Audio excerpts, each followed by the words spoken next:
ایک سوال ہے کہ اگر مسجد میں ہمارا جوتا چوری ہو گیا تو کیا ہم دوسرے کا جوتا اٹھا سکتے ہیں؟ دیکھیے، اگر ہمارا جوتا کوئی لے گیا تو دو شکلیں ہیں، وہ جان بوجھ کر لے گیا ہے، چرا کے لے گیا، یا دھوکے سے لے گیا ہے، کوئی بھی وجہ ہو۔ اب کبھی کبھی ایسا ہوتا ہے کہ محسوس ہوتا ہے کہ جیسے بدل گیا، یا دھوکے سے کوئی آدمی ہمارا جوتا لے گیا ہے۔ کیوں؟ اس لیے کہ دوسرے کا جوتا رکھا ہوا ہے اور دیکھا آپ نے مسجد میں کوئی اور ہے نہیں،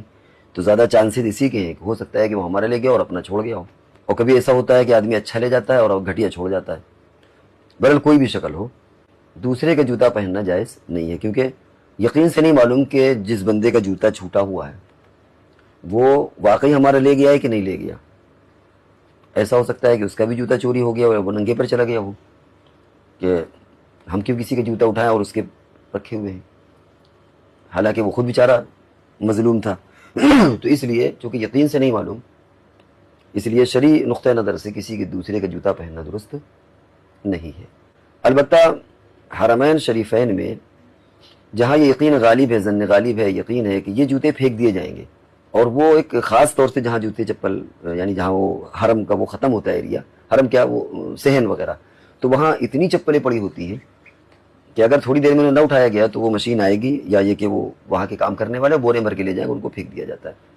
ایسی جگہوں پر چپل پہن لینے میں کوئی حرج نہیں، کیونکہ ان کا مقدر بہرحال خراب ہونا ہے، اور وہاں جن لوگوں کی چھوٹ بھی جاتی ہے وہ ایک اعتبار سے ہیبا کر بھی دیتے ہیں۔ تو ایک شکل تو اس میں یہ ہے کہ اگر ہمارے کوئی جوتا چپل لے گیا ہے، مانا کہ اس نے غلطی کی،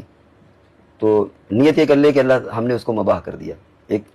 ایمان والے کو گناہ سے بچانا یہ بھی ایک ثواب کا کام ہے، اس کو مباح کر دے کہ اللہ ہم نے اس کے لیے جائز قرار دے دیا اور وہ اس کے لیے استعمال درست ہے۔ اور عام مسجدوں میں اس طرح کا معاملہ درست نہیں، کیونکہ دوسرے وقت ہو سکتا ہے وہ آئے اور اپنا جوتا لے جائے جس بندے کا ہو۔ لیکن حرم وغیرہ میں، مسجد نبوی حرم وغیرہ میں، وہاں چونکہ اتنی کثیر تعداد میں چپلیں باہر پھینک دی جاتی ہیں، اور بدلی ایک چھوٹی ایک بڑی الگ الگ کلر کی، وہاں عام طور سے دوبارہ آدمی پہنچ نہیں پاتا اپنی چپل لینے کے لیے، اور یقین سے معلوم ہے کہ ان کا مقدر کیا ہے، وہ جنگل میں کہیں پھینک دی جائے گی، انہیں کہیں ڈال دیا جائے گا۔ ایسی جگہوں پر گنجائش نکل آتی ہے، تو یہ بات ذہن میں رکھنا چاہیے جو بات کہی گئی۔ البتہ ایک چیز اور ہے کہ اگر اپنے علاقے میں ہی مسجد ہے لیکن معلوم ہے کہ نہیں یہ اتنی گھٹیا ہے کہ جان بوجھ کر کے کوئی چھوڑ گیا ہے، وہ میری چپل لے گیا ہوگا، اس کا کوئی پرسان حال نہیں ہے،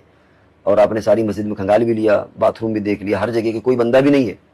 تو ایسا محسوس ہوتا ہے کہ وہ کوئی اضافی ہے، تو گنجائش نکل آئے گی کہ آپ وہاں سے مسجد سے پہن کر کے اپنے مسجد میں اپنے گھر آ جائیں، بعد میں چاہے مسجد میں پہنچا دیں۔ تو اس طرح خلاصہ اس کا یہ ہے کہ اگر ہمارے جوتے گم ہو گئے ہوں تو ہمارے لیے یہ جائز نہیں ہوگا کہ ہمارا جوتا چپل غائب ہو تو ہم کسی دوسرے کی جوتا چپل اٹھا لیں، اور یہ سوچیں کہ اللہ تعالیٰ کے ہاں میدان محشر میں جب ہم سے سوال ہوگا تو ہمارا جو لے گیا ہم اس کو کھڑا کر دیں گے کہ اللہ تعالیٰ آپ ہم سے جو مطالبہ ہے وہ اس بندے سے کر لیجئے، کیونکہ یہ ہمارے جوتے چپل لے گیا تھا۔ تو ہمیں کوئی خلاف ورزی کا کام یا خلاف شریعت والا کام نہیں کرنا۔